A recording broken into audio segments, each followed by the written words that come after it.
Ano ang mga bagay na pwede nating matutunan sa buhay ni Samson? Now, konting trivia lang. Si Samson po ay ang pinakahuling judge ng nation of Israel. At sa kanyang pamamahala, mga kapatid, bago pumasok ang monarkiya o ang king o ang hari sa nation of Israel, kinonsider si Samson to be the strongest man the world has ever seen. Alam naman natin, pag sinabing si Samson, kahit i-google mo, talagang muscles kagad ang makikita mo. Di ba? Kaya nga yung mga gym ipinangalan kay Samson kasi parang pag nabanggit yung Samson, alam mo kagad, meron siyang katangi-tanging physical strength. Pero contrary to popular belief, yung story po ni Samson malungkot. Hindi naging maganda ang ending ng kanyang storya sapagkat maraming Bible scholars tinag si Samson bilang violent, tinag nila si Samson bilang arrogant and promiscuous kasi nga paiba-iba ang kanyang babae. Paiba-iba yung kanyang kinakasama at naging asawa. So mapapansin ninyo, si Samson nagsimula siya at nagsimula ang kanyang buhay sa miracle kasi baog yung kanyang nanay, ibinigay siya at siya yung answered prayer. Nagsimula siya sa milagro, nagtapos siya sa trahedya. He started strong and he end up wrong. Kung babalikan natin ang story, may isang angel na nagpakita sa kanyang nanay at sinabi nitong angel na ito na siya'y magkakaroon ng anak. So mapapansin ninyo, hindi pa buntis yung nanay, pre-announce na kagad. Merong early announcement. No? Yung angel na magkakaroon siya ng anak. And very critical ito sapagkat kung papansin niyo ang scripture, hindi lahat ng nagbubuntis ina-announce. Pero meron tayong mga kilalang biblical heroes na bago ipagbuntis, ina-announce muna. May kilala kayong ganon? Jesus. Diba? Bago ipinagbuntis si Jesus, in-announce muna ni Mary. Si John the Baptist. Bago in-announce si John the Baptist kay Elizabeth, nagpakita rin ng angel. Same angel Gabriel ang nagpakita sa kanya. Kung kilala niyo si Isaac, yung kanyang pagkakapanganak ay in-announce din ng ating Panginoon. So there must be something significant kasi in-announce ng angel na itong si Samson na ipapanganak ay magiging military leader ng nation of Israel. Pero hindi siya katulad ng normal na mga lalaki at normal na mga tao sapagkat bago pa man na ipagbuntis at bago pa man na ipanganak itong si Samson, meron ng panata ang Diyos. Ang sabi ng scripture sa verse 5, itong si Samson ay magiging Nazirite. Everybody say Nazirite. Kung makikita nyo sa verse 5, no? Ang sabi rito, you will become pregnant, you will have a son whose head is never to be touched by a razor. Bawal siyang gupitan. Because the boy is to be a Nazirite. So ibig sabihin, si Samson, hindi siya natural at normal na lalaki o bata sapagkat siya ay magsisilbing Nazirite. Now, ang tanong na marami sa inyo, ano ibig sabihin ng Nazirite? Now, ang Nazirite ay galing sa salitang Nazir. Nang ibig sabihin is consecrated or set apart. Pag sinabi mong Nazirite, ibinukod siya. Ibig sabihin, yung damit mo ngayon, sa dami-dami ng damit sa department store, yan ang pinili mo, binukod mo, ang tawag doon, consecration. Out of so many dresses, out of so many shoes that you see on the department store, yung sapatos na yun ang pinili mo, ibig sabihin, kinonsecrate mo siya. Sinet apart mo. So, ibig sabihin, sa dami-dami na batang ipinapanganak, si Samson ay kinonsecrate ng Panginoon for a certain purpose. At ano yung purpose na yun? Maging military leader ng nation of Israel para magkaroon ng kalayaan ang kanilang bansa. Komprende? Maliwanag. Okay, so ibig sabihin, si Samson, kinonsecrate para maging leader, ang kanyang objective, pamunuan ang buong nation papunta sa kalayaan. Yun nga lang, pag ikaw ay Nazirite, may mga restriction ito. May mga certain restriction kapag ang isang tao ay Nazirite. Now, bigyan ko kayo ng tatlo kasi tatlo lang naman talaga to. Ano ang tatlong restriction kapag ikaw ay Nazirite? For example, ako ay Nazirite, meron akong tatlong bagay na hindi pwedeng gawin. Una, ang Nazirite, hindi siya pwedeng humawak o lumapit sa mga patay. Bear that in mind. Number 2, ang Nazirite, hindi pwedeng uminom ng alak. Sabi mo sa katabi mo, disqualified ka sa Nazirite. Disqualified. Okay? Pangalawa, ang Nazirite, hindi siya pwedeng uminom ng alak or any alcoholic beverage. At ang pangatlo, ang Nazirite, hindi pwedeng gupitin ang buhok. O basahin natin sabay-sabay kasi kailangan natin niya maunawaan. Ano yung tatlong restriction ng Nazirite? Una, bawal humawak o lumapit sa patay. Pangalawa, bawal uminom ng alak. Sino sa inyo number 2 pa lang, disqualified na? Okay? And number 3, bawal gupitan ang kanyang buhok. So, ibig sabihin, si Samson, dahil siya ay Nazirite, bawal niyang gawin ito. Komprende? Anong kapalit? Ang kapalit ng restriction, binigyan siya ng supernatural na lakas. So ibig sabihin, bukod tangi siya na hindi pwedeng gawin ito, pero yung lakas niya kakaiba din. Bukod tangi din yung ibinigay na lakas ng Panginoon sa kanya, sapagkat kilala si Samson, again, to be one of the strongest men that ever lived. In fact, kung titignan nyo ang track record ni Samson, kayang pumatay ni Samson ng isang leon gamit yung kanyang sariling kamay. Everybody say, ooh. Kung titignan nyo ang story ni Samson, if you are curious, Judges 13 hanggang 16, si Samson, mga kapatid, has the capacity to kill 1,000 Philistines gamit ang jaw ng donkey. 1,000 versus 1. Kaya niyang gawin lahat. In fact, yung pinakakilalang miracle na ginawa ni Samson, yung nakahawak siya sa 2 poste, right? Nakakadena siya, ito yung huling hininga ng kanyang buhay, na tinulak niya yung poste ng templo at yung buong templo ay nag-crash down. Ganon siya kalakas. Sabihin nyo nga, ganon siya kalakas. Ganon siya kayaman, di ba? Ganon kalakas si Samson. Ibig sabihin, talagang kilala si Samson na malakas. Kaya, itong si Samson, naging sakit ng ulo ng mga Philistines. Kasi nagtataka sila, saan kaya galing yung lakas ni Samson? Spoiler alert, hindi sa buhok.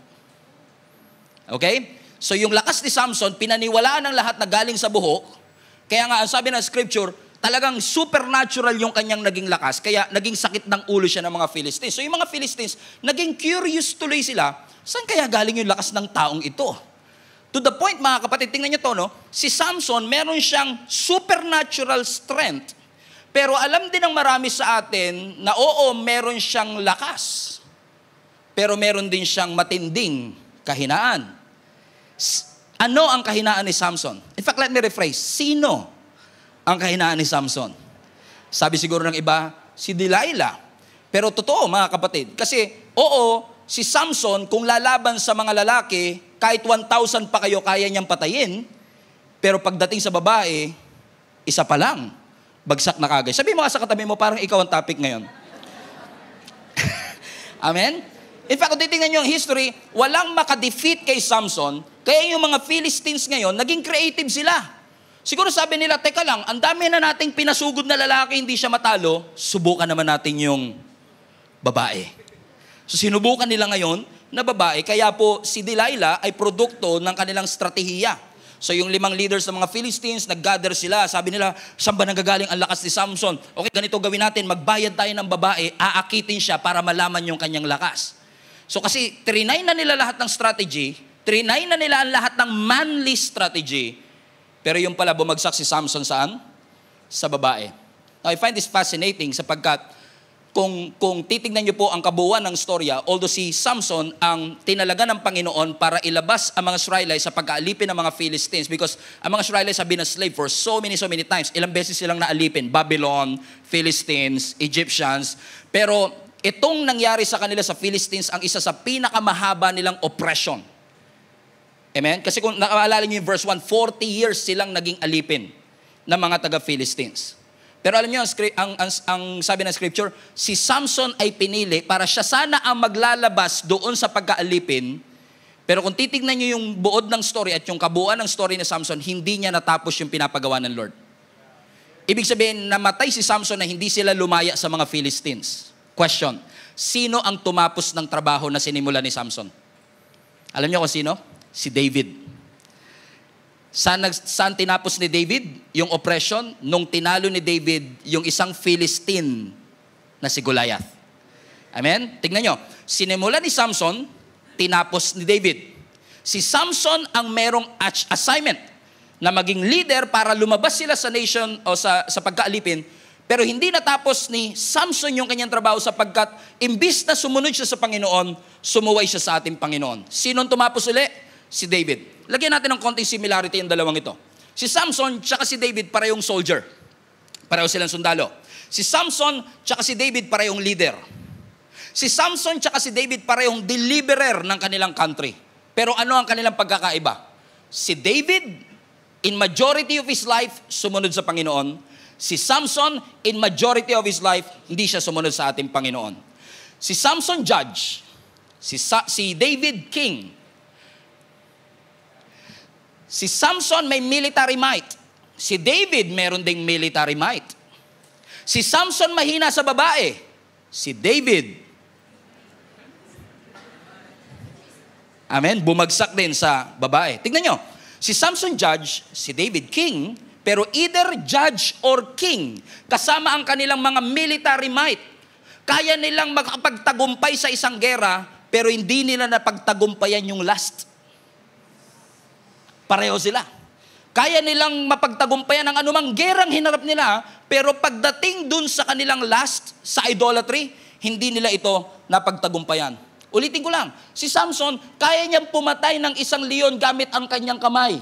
Si David, ang sabi ng mga awit nung unang panahon, kaya niyang pumatay ng 10,000. Kaya nilang gawin ang lahat ng ito, pero hindi sila nagtagumpay saan? Amen? Kaya nilang magtagumpay sa biggest enemy of their life, but they cannot defeat the enemy inside of them. Yung last. Doon sila bumagsak. Anong sinasabi ng Panginoon sa bawat isa sa atin, mga kapatid? Ang sinasabi ng Lord sa atin, kahit gaano katindi ang iyong military might, kung wala ang Panginoon, hindi natin madidefeat yung mas matinding oppressor, yung kasalanan. Kahit na ikaw ang pinakamalakas katulad ni Samson, kahit ikaw ay pinaka-talented katulad ni David, kahit makuha mo ang napakaraming opportunity sa buhay, kung wala ang kamay ng Panginoon sa atin, hindi po tayo makakapagtagumpay. In fact, kung ginamit lang ni Samson yung lakas niya para sa kaluwalhatian ng Panginoon, na-serve niya ang purpose niya. Pero imbis na gamitin niya yung kanyang lakas para sa Panginoon, ginamit niya para ma-impress ang mga kababaihan. Hindi niya na-realize na sa kanyang sunod-sunod na pagsuway, nawawala na pala unti-unti ang anointing at kamay ng Panginoon sa kanya. Hindi ko alam kung sino kinakausap ng Panginoon dito, na marami sa ating confident pa rin tayo kasi palagay natin may anointing pa rin ang ating ginagawa, pero baka hindi natin namamalayan na unti-unti nang nawawala yung gigil, yung gilas, yung bangis ng ating paglilingkod sa ating Panginoon, at nakakatakot pong isipin na iniisip natin kasama natin ang ating Panginoon only to find out na paggising mo isang umaga, magugulat ka na lang, wala na pala sa iyo ang kamay ng ating Panginoon. At iisipin natin, iniwan tayo ng Panginoon, pero ang totoo, tayo ang umiwan sa Kanya.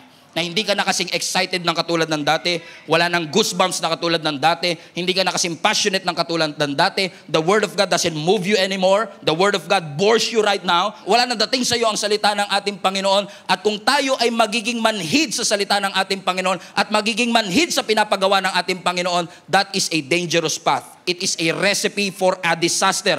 Gini-give up mo ang giftings mo dahil nawala na sa iyo. Hindi mo na malaya, nawala na sa iyo yung kamay ng ating Panginoon. In fact, mga kapatid, kaya ko ito pinapoint out kasi ang mga Israelites have been in captivity for how many years again? 40. Sa Philistines, 40. Alam niyo mga kapatid kung anong unique sa story na ito? Hindi katulad sa Egyptians. Ang unique sa story na ito, for 40 years, hindi sila nag-pray sa Panginoon na palayain sila ng Diyos. They've never prayed for deliverance for 40 years. Alam niyo kung bakit? Naging komportable na sila sa bondage. Naging komportable na sila, nasanay na sila, na-normalize na nila na yung buhay na ito, yung pagiging alipin namin ng mga Philistines, could be. Ito na siguro ang plano ng Panginoon sa atin. They gave up fighting for their freedom. Hindi na nila ipinaglaban ang kanilang kalayaan at nasanay na sila. At yung sanang magliligtas sa kanila, na ang pangalan ay Samson, hindi rin na iba. Sa paggumawa rin ng mali, kasi malayo siya sa ating Panginoon. Sabi mo sa katabi mo, fasten your seatbelt, papunta na si pastor sa'yo. At makikita nyo mga kapatid, yung mga bagay na ginawa ni Samson na ito yung binabanggit ko, kaya nagawa ni Samson ito kasi it only reflects his real position to the Lord.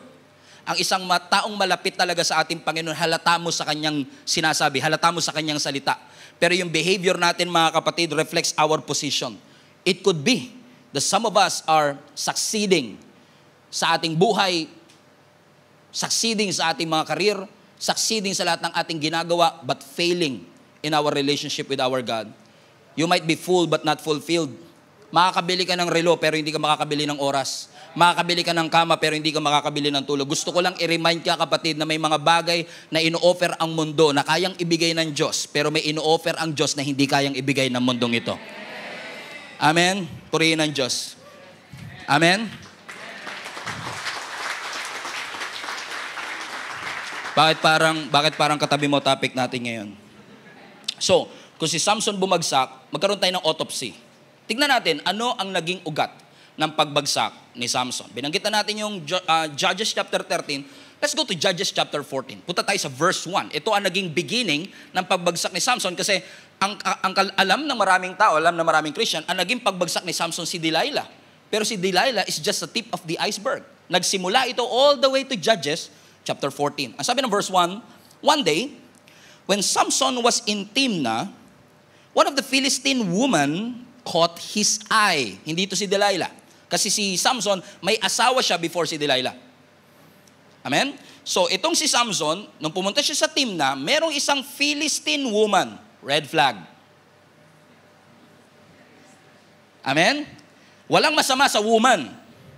Ang masama, yung Philistine woman. Verse 2. So, when he returned home, he told his father and mother, excited siya, Mom and Dad, a young Philistine woman in Timnah caught my eye. I love her. I want to marry her. Watch this. Get her for me. Meaning, I am decided. Nahanap ko na yung babaeng papakasalan ko. Mom and Dad, get them. Kasi nung unang panahon, kahit gano'n naman sa Middle East talaga, yung parents talaga nakikipag-negotiate sa mapapang-asawa ng kanilang anak. So, anong ginawa ng kanyang father and mother? Verse 3. So, his father and mother objected. Red flag number 2. Ang sabi ng kanilang nanay at tatay, tagalogin ko na kagad, wala bang ibang babae na ka-tribe natin at kalahi natin at naghahanap ka pa sa iba? Bakit ka pa pupunta sa mga paganong Filisteo para maghanap na mapapangasawa? Basa sa huli. But Samson told his father, get her for me, for she looks good to me. Here you go. Here you go. So merong natipuan itong si Samson, taga Timnah, Philistine woman, type na type niya, nabighani ang kanyang mata. Kaya sabi niya sa tatay niya, Mom and Dad, alam ko na, nahanap ko na ng aking mapapangasawa. Sure na talaga ako na siya na talaga to. Ang sabi ng tatay at nanay niya, sino? Taga Timnah po. Bakit taga Timnah pa? Wala ba tayong mahanap dito na taga... Now, sa atin kasi, hindi naman masama na makapang-asawa ka ng foreigner. Kung afam talaga niloob ng Lord sa'yo, wala tayong magagawa dyan. Pero hindi sinasabi ng Lord na huwag kang mag-aasawa ng foreigner. This is not an interracial issue. This is an interfaith issue. Kasi yung mga pagans na ito, they are serving a false God. Ayaw ng Diyos na makapang-asawa sila ng mga taong hindi sumasamba sa parehong Diyos. So alam niyang bawal yun. Kaya sabi ng tatay niya, wala ka bang ibang mahanap? Pero ano sabi ng verse 4 ulit sa dulong-dulo? Kunin mo siya because she looks good to me. Ulitin natin. Ang sabi ng nanay at tatay niya, wala na bang iba? Pero ang sabi ni Samson, siya ang gusto ko. So in essence, si Samson, dinisrespect niya yung kanyang magulang, hindi niya vinalue yung opinion ng kanyang mga magulang, hindi siya nakinig sa kanyang mga magulang. Ask me why. Bakit hindi nakinig si Samson? Kasi si Samson ay controlled ng kanyang feelings. Amen? Akala ni Samson, love at first sight. Akala ni Samson, love at first sight, pero ang totoo, lust at first sight. Let me prove that to you. Bakit? Ano ang sabi ng scripture? Hindi niya naman kilala tong babaeng ito. Nabighani lang siya sa ganda. He was starstruck with her beauty. Judgmental ka naman, pastor. Hindi. Verse 2. Ano sabi ng verse 2? A young Philistine woman in Timnah caught my eye. Hindi niya kilala. Nabihag lang yung kanyang mata. Sabi mo sa katabi mo, delikado talaga yung mga mata na yan. Kung saan-saan nakakatingin. Hindi mo makokontrol ang unang tingin, pero yung pangalawang tingin, alam mo na yan. Ano pa sabi ng verse 3? Verse 3, but Samson told his father, get her for me, for she looks good to me. Alam niyo ba kung bakit bumagsak si Adan at Eva? Kasi yung prutas looks good. Here you go again. Bumagsak na naman because pakiramdam nila, pero hindi porket it looks good, it is good for your heart. It is good for your soul. Hindi porket maganda sa paningin, maganda sa kaluluwa. Hindi porket maganda sa paningin, maganda sa ating spiritual journey. It feels great. May makilala ba kayo na talagang sobrang in love nila, na talagang lumulutang sila sa alapab, that it feels great. Talagang ramdam nila yung pag-ibig, pero hindi porket it feels great, kalooban ng Panginoon. Hindi porket masaya tayo, kalooban ng ating Panginoon. Let me repeat, they were not allowed to marry a citizen of other nation. In fact, I dig deeper. Alam niyo ba yung salitang Timnah, Yung salitang timna, pag kinonvert mo, i-translate mo, is actually the word forbidden. Forbidden na eh. Sinabi pa ng mga magulang, bawal, hindi ka pa pwede maghanap. Pero dahil masyado si Samson in love na kanyang may kilala ba kayong ganun mga kapatid? Na sinabihan na ng nanay, sinabihan na ng tatay, sinabihan na ng mga kaibigan, pero dahil masyadong in love, sabi nila, wala akong ginagawang masama. Suportahan nyo na lang kung anong gusto. Gusto kong lumaya.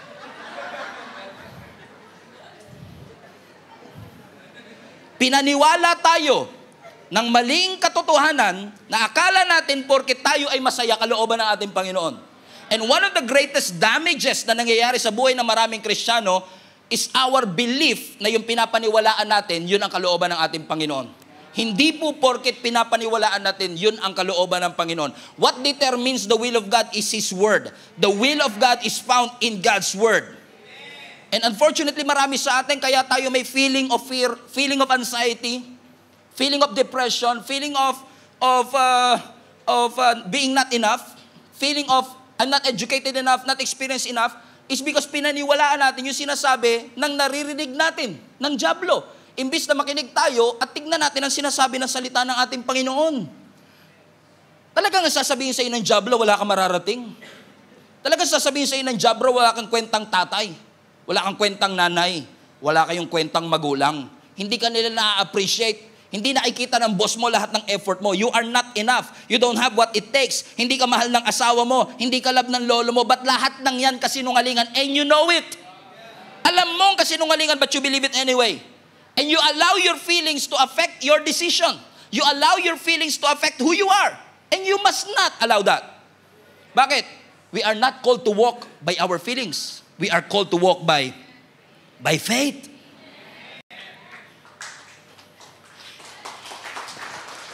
And instead of controlling our emotions, we allow the emotions to control us. Feelings are dangerous. You know why? Because feelings can change. Feelings are misleading. Sunod-sunod na yung red flags, hindi mo makita kasi masyado kang in love. Ang sabi ng mundo, follow your heart. Never sinabi ng scripture na follow your heart.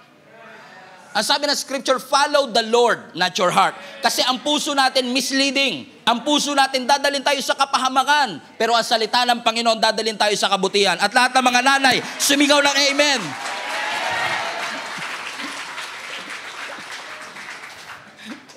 Sabi mo sa katabi mo, babawi si pastor sa mga nanay. Ano ang sabi ng Jeremiah chapter 17 verse 9? Tagalog para si Bir.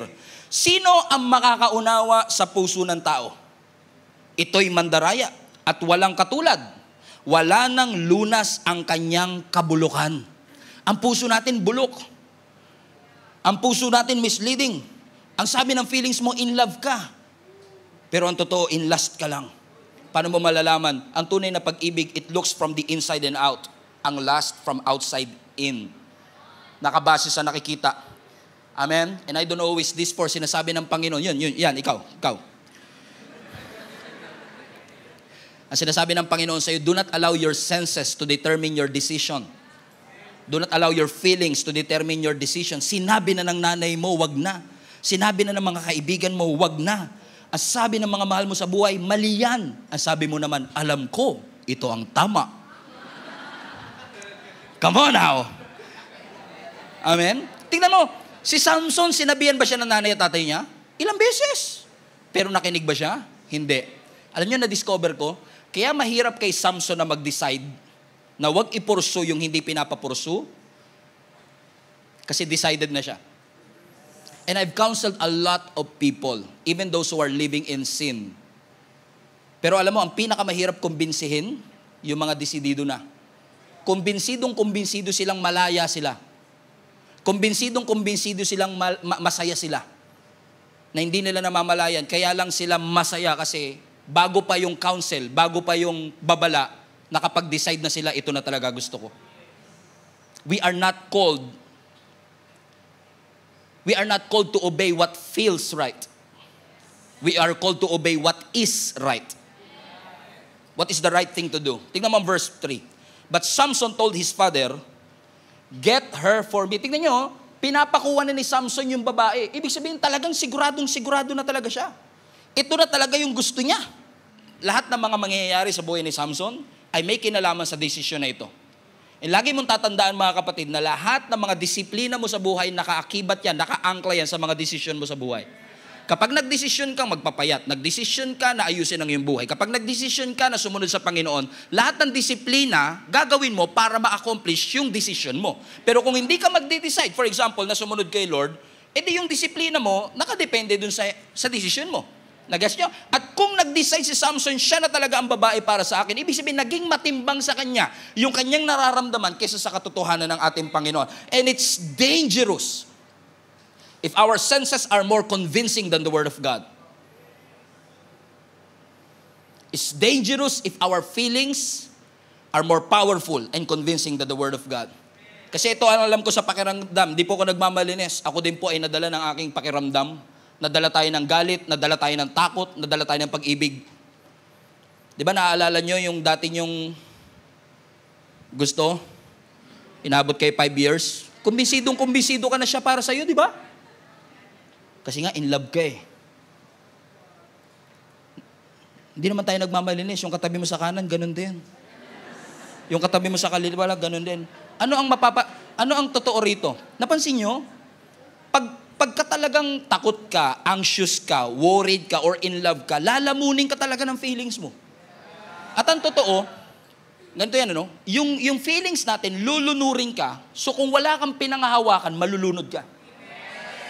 So napakahalaga mga kapatid na kapag dumating yung feelings na yan, kailangan meron tayong pinangahawakan salita ng Panginoon. Or else, we will make a lot of stupid decision. You will spend money on somebody that will never pay you back. And you will spend time to someone who will never love you back. Ayan na naman, puro pag-ibig na naman mga iniisip nyo. Alam niyo kung bakit? Hindi naman kasi talaga po pwedeng susunod ka pero hindi ka masasaktan eh. Lahat ng pagsunod kay Lord may kaakibat na sakit talaga yan. Lahat ng pagsunod sa Panginoon may kaakibat na hirap. Pag pinag-give up ng Lord sa'yo, mahirap yun. Tamo, Lord, bibigay ko na po. Lord, bibigay ko na po. Sabi na Lord, nasa na? 3 years na. Anong ganap natin? Alam niyo kung bakit? Because ang obedience sa Panginoon, non-negotiable ang sakit. It will happen. Pero, kapag sumunod ka, ang ending mo masaya ka. Pag sumuway ka, ang ending mo masakit. Which path would you choose? Kasi minsan lang, kaya natin pinipili yung mali. We mean well. Napansin nyo, hindi rin naman natin alam na mali eh. Clouded lang talaga yung decision natin ng ating feelings. Akala, convinced ka talaga na yun ang tama because we fail to see what God sees. Hindi natin makita yung nakikita ng Panginoon. Hindi natin nakikita yung nakikita ng mga tao nagmamahal sa atin. Siniko ka na, sinabihan ka na, tinadyakan ka pa. Pero sabi niya, huwag ka nga makialam. Alam ko ang ginagawa ko. Tama, mga kapatid? Kahit yung mga nanay, tatay nyo, dumaan din dyan. Lahat tayo dumaan din dyan. Because we fail to see what God sees. Ang nakikita lang natin yung pinopromote ng mundo, yung pinapractice ng mundo, yung pinupuri ng mundo. Amen? Alam nyo, nalulungkot ako sa mga kumakalat na uso ngayon. You follow your own truth. Where's that even coming from? We only follow one truth. Wala tayong kanya-kanya. Ang truth hindi relative. Ang truth hindi siya kanya-kanya. Isa lang ang definition ng katotohanan. At yung konsensya mo, hindi yan ang standard ng katotohanan. Yung standards mo, hindi yan ang standard ng katotohanan ng ating Panginoon. Ito ang standard ng katotohanan ng ating Panginoon. Sinabihan siya ng tatay niya, sinabihan siya ng nanay niya, sabihin, Mom, I have decided to follow my feelings. No turning back. So ano nangyari? Verse 5. Are you excited? Fasten your seatbelt. Verse 5. It will get worse. It will get worse. Verse 5. So Samson went down to Timnah. So talagang tinuloy niya. Together with his father and his mother. Now, kung gusto niya yung babae, pinurso niya sa Timnah, pero kasama niya yung nanay at tatay niya, ano kaya mangyayari sa tingin ninyo? Come on now. Come on now. Pupuntahan niya yung babae, sasama niya yung tatay at nanay niya, ano kayang gagawin nila? Mama, magpapakasal na. Tinuloy niya talaga. Sabi mo sa katabi mo, ang tigas ng ulo mo. tinuloy mo pa. Sakit eh, kahit ako nasasaktan ako eh. Tigas din kasi ulo natin, ano? Katok-katok. Tigas. Hard-headed eh. Tignan nyo, si Samson, he went to Timnah together with his father and his mother. What's it? And as they approached the vineyards of Timnah, suddenly a young lion came roaring toward him. Now, interesting. Kasi sabi ng scripture, habang papunta siya ng Timnah, dumaan sila sa vineyard. Why is this important? Because this is red flag number 1. Vineyard. Anong meron sa vineyard? Ubas. Anong napoproduce ng ubas? Wine. 3 restrictions ng Nazirite. Bawal humawak ng patay, bawal uminom ng alak, pero naglalakad sa pagawaan ng... Amen? At nung naglalakad siya papunta ng vineyard, merong isang leon na nagro-roar papunta sa kanya. Amen? Sumuwi siya, obviously. May red flag number 1. You're not supposed to be there. You're not supposed to be in Timnah and you're not supposed to be in that vineyard. Because nilalapit mo ang sarili mo saan? Sa tukso. You're not supposed to, actually sa mas malalim nga talaga na ruling ng Nazirite, kahit paghawak ng wine, bawal eh. So you're not supposed to, hindi ka dapat humahawak ng wine. Amen? Pero ano nangyari? Sa kanyang pagsuway, di bali lang masuway ko ang utos ng Panginoon basta magawa ko yung gusto kong gawin. Okay, mag-alala, hindi po kayo to. Huwag kayo masasakta kasi hindi kayo to. Taga-ibang church to. Okay? Sa kagustuhan niya na masunod ang kanyang nararamdaman, willing siyang maglakad sa edge, pumunta sa temptable situation. May kilala kayong ganyan? Si David, naalala niya? Di ba si David? Kaya niya nakita si Bathsheba na nagtitake a bath kasi he was not supposed to be there in the first place. He was supposed to be in the battlefield pero pinili niya na magstay sa bahay. He was at the wrong place at the wrong time. And what happened? David fell. And now, si Samson nakikipaglaro sa apoy. Yung parang, hindi ako maglalasing pero andito ako sa bar. Ano isa sa mga, lagi ko sinasabi sa mga volunteers ng Children's Church, pwede ba natin palapakan ng children's team natin? We are trying our best to make sure that our children are in good security because kung ikaw ay pedophile, saan ka ministry papasok? It will be very stupid for you kung gusto mo magbago ng iyong buhay na ikaw ay pedophile, pupunta ka sa Children's Church. Lalapit. Alcoholic ka, nagtatrabaho ka sa bar. Gusto mo magbago? Doesn't make sense, isn't it? Bawal sa kanya, pero sasaktan na Kanina, malakas pa amen nyo Amen?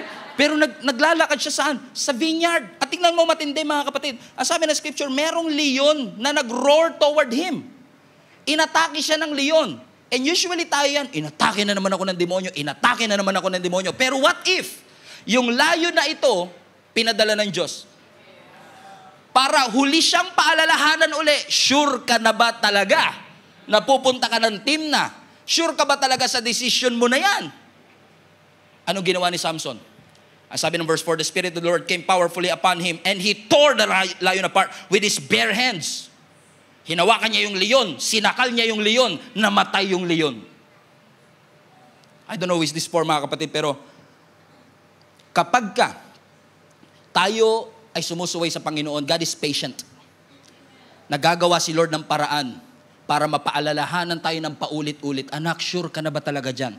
Sasabihan ka ng pastor mo, sure ka na ba talaga dyan? Sasabihan ka ng tatay at nanay mo, sure ka na ba talaga dyan? Pag hindi ka pa rin nakinig, magpapadala ng leon.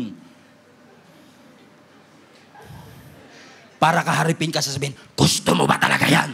Pero minsan, imbis na matauhan tayo, sinasakal natin yung leon.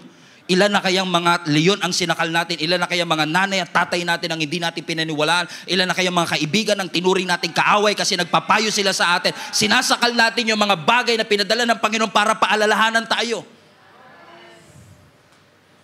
Because our decisions are controlled by our feelings. Kasi kung hindi naman niya talaga pinurso tong babae na to, hindi naman talaga magkakaroon ng leon eh. He was not supposed to be there. Kaya mga kapatid, let me just tell you this, kapag sumusuway tayo sa ating Panginoon, huwag ka na masurpresa kung may mga leon na darating. Huwag ka na masurpresa na may mga threat. Huwag ka na masurpresa na kapag sumusuway ka, may Batshebang naliligo. Huwag ka na magtaka na may trauma at the end of it. Huwag ka na magtaka na may abuse at the end of it. Parang sinasabi ng Panginoon siguro, baka sakali makinig siya sa leon at huwag niya na ituloy. Pero tinuloy niya pa rin. At kapag hindi tayo nakinig sa mga payo at tinuloy pa rin natin, it will only get worse. Verse 7. So, tinuloy niya, he went down and talked with the woman, and he liked her. Sometime later, he went back to marry her. He turned aside to look at the lion's carcass, yung patay na leon. Nung bumalik siya, nandun pa din. Pero watch this. Pero in it, sa loob ng leon, sa loob ng tiyan ng leon, kasi nakapatay na yung leon, right? Nasinakal niya, right? Patay na ngayon. Ang sabi ng scripture, doon sa leon na yun, nakakita siya ng swarm of bees. Ibig sabihin, pinamugaran na yung tiyan ng leon ng mga bubuyog. At kapag may bubuyog, may honey. So ano sabi ng scripture? Nakahiga yung lion, pagbalik ni Samson, oh, dito pa pala itong sinakal ko na to ah. Pero ang sabi ng scripture, yung tiyan ng leon, punong-puno ng Jollibee. So dahil punong-puno siya ng mga bees, ang sabi ng verse 9, watch this verse 9, ang ginawa niya, he scooped out of the honey in his hand. Kumuha siya ng honey dun sa tiyan ng leon. At ang sabi ng scripture, kinain niya habang naglalakad siya. Ginawa niyang snack bite. Red flag number 2. Dahil ang mga Nazirite, bawal lumapit or humawak ng patay. Again, it gets worse. At alam niyo, tingin ko, malaking insulto ito kasi alam niya nagkasala siya, alam niya pumupunta siya sa kasalanan, pero dinownplay niya yung kasalanan niya na ginagamit niya pa yung honey bilang pagkain at snack, papunta sa kanyang pagkakamali at pagkakasala. At sabi ng scripture, when he rejoined his parent, he gave them some. Nung nakita niya yung kanyang mga magulang, binigyan niya rin yung kanyang mga magulang. Maliban naman ng mga magulang na galing yun sa tiyan ng patay na leon. So tinanggap, pansinin niyo, pagka talaga may mali, minsan nagdadamay ka pa, no? Ikaw din. Naalala niyo si Eve nung kinuha niya? And he gave some to his husband. O to her husband. Nandadamay pa. At sila'y kumain din. But he did not tell them what he had taken the honey from the lion's carcass. Hindi niya sinabi sa kanya mga magulang na galing yun sa tiyan ng leon. But he did it anyway. Tingnan niyo mga kapatid, ano? Nilagay ni Samson ang kanyang sarili sa isang temptable position. Di ko alam kung may ganyan salita. Now question, masama bang pumunta sa vineyard? No. Pero dahil Nazirite siya, he was not allowed to be there. Alam niya yung vow niya. Ano yung vow niya? Hindi siya magpapagupit ng buhok. Hindi siya hahawak at lalapit sa kahit anong patay. At hindi siya iinom ng kahit anong alak. Pero hindi niya sineryoso yung kanyang vow. Kasi masyadong clouded yung decisions niya ng kanyang pag-ibig sa babaeng ito. And I don't know who is this for, pero napakarami pong mga Christians nowadays, kasama na ako minsan, na may mga pangako at panata tayo sa Diyos, pero hindi natin siniseryoso. Lalo na kapag dumarating tayo sa dilema na mas matimbang yung nararamdaman natin kaysa sa pinapagawa ng ating Panginoon. Alam mo, kapag puro lang tayo expression ng pag-ibig sa Diyos, pero hindi naman natin nilalakaran yung pag-ibig natin sa Diyos, hindi yan vow. Empty promise yan. So I don't know, is this for kung makakatulog na kayo for the rest of the service, just take God seriously. Seryosohin naman natin ang Panginoon. Huwag natin pagsamantalahan ng simbahan ng ating Panginoon. Seryosohin natin ang gawain. Seryosohin natin yung privilege na ipinagkaloob ng Diyos sa atin.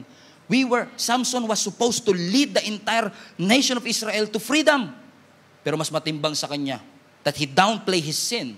Dinownplay niya yung kanyang kasalanan at hindi niya nakita na yung kanyang buhay ay may purpose at may rason. Kapatid, may rason ang Diyos. May purpose ang Panginoon sa ating buhay. Ang sabi ng Acts 20 verse 24, my life is worth nothing to me unless I use it for finishing the work assigned me by the Lord Jesus Christ. And that is to tell the good news of Jesus Christ.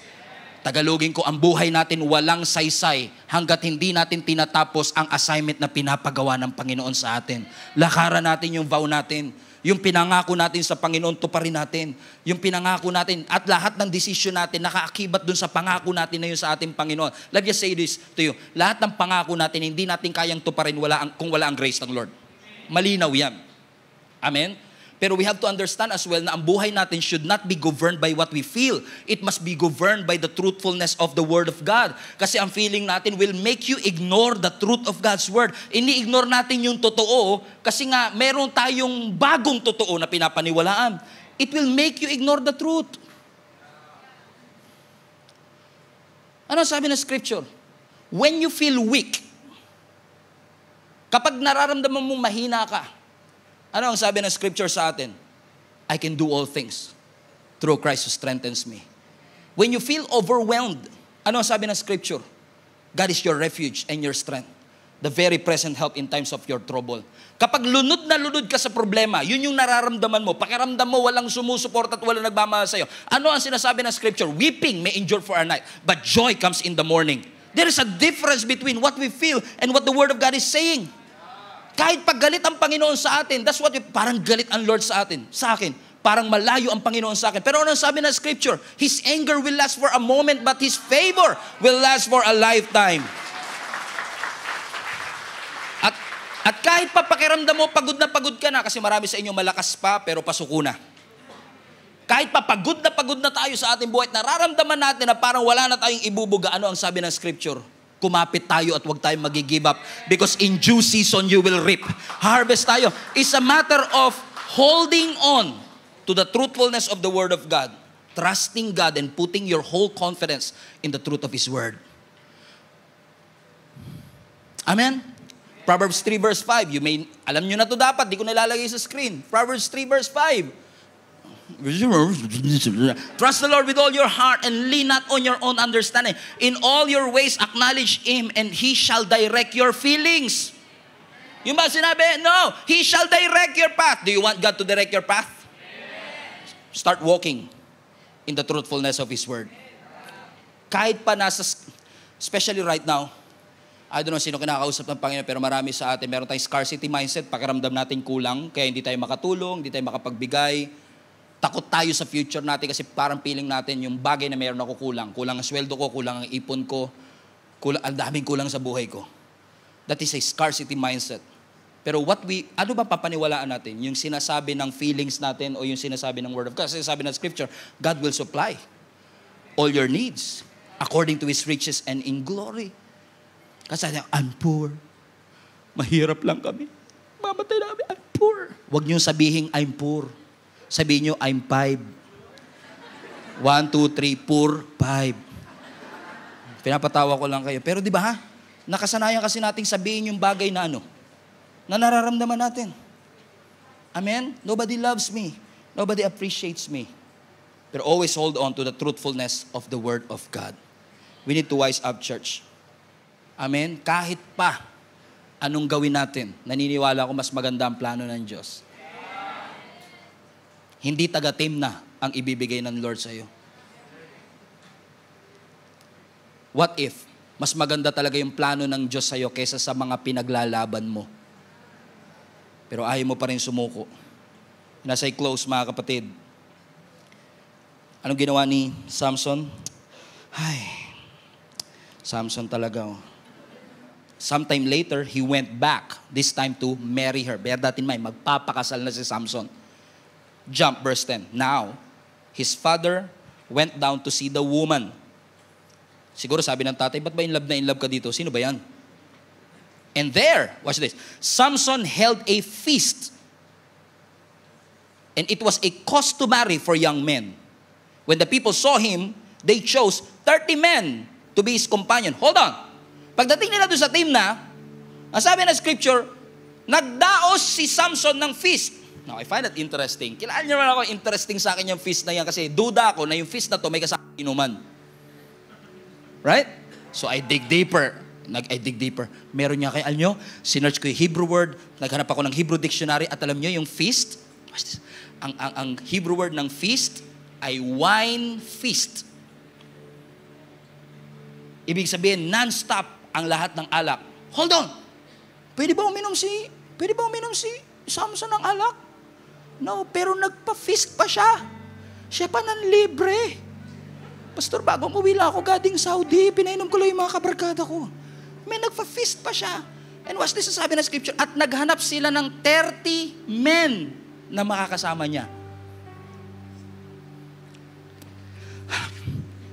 30 lalaki, may alak, ikakasal. Ano yun? Ikakasal, may alak, may 30 mga lalaki. Ano yun? Bachelor party. Nagdao si Samson ng bachelor party. At sino hinanap niya mga kasama sa bachelor party? Mga lalaki dun sa team na.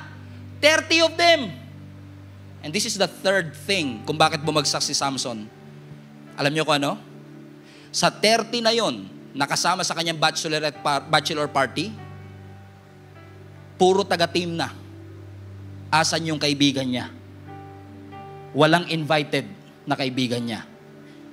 Either wala siyang kaibigan, o pangalawa, ayaw niyang ipaalam sa kanyang kaibigan yung event. Kasi alam niyang mali. May mga kilala kayong gano'n, nagulat ka na lang sa naging desisyon ng kaibigan mo, hindi ka invited. Kasi alam niya na nagkamali siya. And maaaring si Samson, hindi niya pinaalam sa kanyang mga kaibigan kasi he knows that what he is doing is wrong.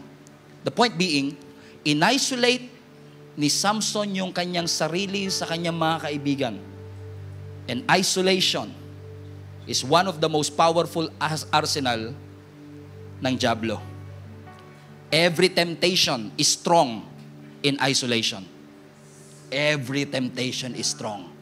Ano ang sabi ng Proverbs 18? Whoever isolates himself seeks his own desire, and he breaks out against all sound judgment.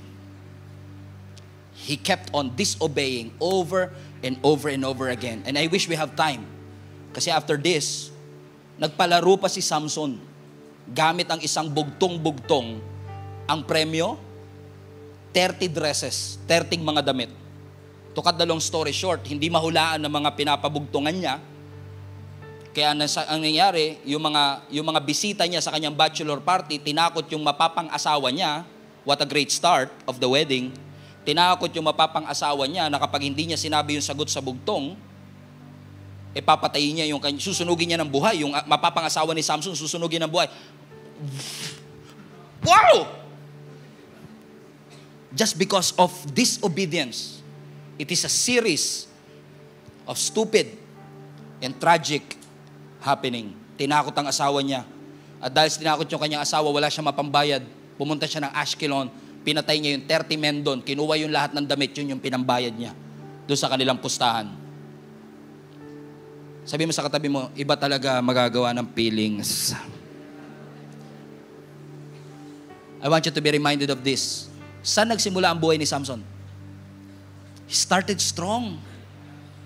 He was a man of blessing. His birth is a miracle. What happened to him? He disobeyed his parent. He disobeyed and downplayed the word of God. Pero ewan ko napansin ninyo mga kapatid na merong certain part ng verse na ini-skip ko doon sa chapter that we are reading. Kasi binasa ko yung chapter 14 verse 1, 2, 3. And then tumalon ako sa verse 5 and then 6 and then all the way to verse 18. Pero I intentionally left that verse 4 because there's something in here that I want you to remind yourself of. Kasi hindi naman tayo perpekto. Si Samson din naman tayo, di ba? Matigas minsan po ang ating mga ulo na hindi po tayo naikinig. In fact, kung kakatokin niyo yung ulo ko, ganun din, pareho lang. Matigas po ang ulo nating lahat. Minsan may pride sa ating puso na ayaw nating sundin ang kalooban ng Panginoon. Pero ano sabi ng verse 4? Habang sinusuway niya yung kanyang mga parents, ang sabi ng verse 4, his father and mother did not realize that the Lord was at work in this disobedience, creating an opportunity to work against the Philistines who ruled over the Israel at that time. What? Hindi daw wala ng mga magulang ni Samson na sumuway siya, pero the Lord is at work in that disobedience upang makapag-create ng opportunity para makapasok si Samson sa mga Philistines. And without proper exegesis, we might misinterpret this verse. Sabihin natin, ganun pala. Okay lang pala gumawa kami ng kasalanan. After all, the Lord is at work with every decisions that we make. Now, I want you to be reminded of this. Oo, sinabi ng scripture dito that the Lord was at work in that bad decision. Pero gusto kong sabihin sa inyo mga kapatid, hindi aprobado ng Diyos yung decision ni Samson. Hindi niya aprobado pero inalaw ng Panginoon. So hindi porket inalaw at nangyayari, ibig sabihin kalooban ng Panginoon. Hindi approved ng Lord pero inalaw ng ating Panginoon. Alam niyo kung bakit? Kasi God is beyond time and space. He is outside time. He knows the future already. At kung babasahin niyo ang future, yung desisyon ni Samson na ito nag-cause ng civil war. And God knows it. And yet, kahit alam ng Lord na mag-cause ng civil war, kahit alam ng Panginoon na mali ang desisyon, inalaw ng ating Panginoon at ginamit ng Diyos yung kanyang pagkakamali to work all things together for the good of those who love Him. Hallelujah! Hallelujah! Kasi kung sasabihin natin, okay lang naman po pala, Pastor, basahin niyo ang buhay ni Samson from Judges 13 to 16. Bago siya namatay, naging alipin siya ng kanyang mga kaaway. Dinukot yung mata niya, namatay siyang bulag. Namatay siyang alipin ng mga kaaway. May consequences yung maling desisyon niya. Naghirap siya bilang consequences ng kanyang mga maling desisyon. Pero, ginamit ng Lord yung maling desisyon para ma-accomplish pa rin yung purpose niya ng Lord, and 3,000 Philistines was dead that very same day. Anong sinasabi ng Panginoon sa bawat isa sa atin? Because I feel like in my spirit that some of you ay nakagawa ng isang malaking pagkakamali, hindi tayo nakinig, sumuway tayo sa Panginoon, katulad ko. And yung guilt mo, kinakain ka from the inside.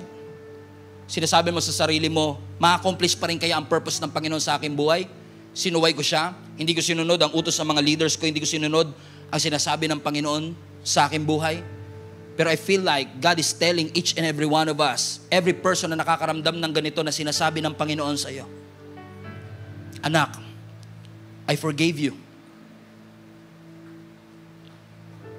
Pinapatawad kita sa lahat ng mga maling naging desisyon natin. And because of that, because of the finished work of Jesus Christ, in His supernatural, I don't know how, God made a way through our sin. Kahit na yung ating pagkakamali, ginamit ng Panginoon to work it out for the good of those who love God. Kapatid, you cannot change your history, but God can definitely change your destiny. Your destiny through Jesus Christ, through our Lord, is secure. And despite of the failure, despite of that weakness, despite of that disobedience, God's agenda still push through. Di ba nagsiserve ka pa rin ngayon? Kahit sumuway ka before? Di ba nandito ka pa rin ngayon? Kahit na hindi mo sinunod ang Panginoon? Somehow God made a way to bring you back. Somehow God made a way to remind you that He still loves you. And His purpose for your life is true. No amount of sin can hinder the grace of God. Your sin is great, but your Savior is greater. And I want you to be reminded of that. He's good. Matigas man yung ulo natin, mas matigas pa sa ulo ni Samson. Pero ang Panginoon natin, malambot ang kanyang puso na tanggapin tayo sa ating pagkakamali. At i-assure ka kapatid na because of the finished work of Jesus Christ, you are forgiven, you are redeemed, you are secured in His hands. He loves you. He loves you so much. Father, we thank you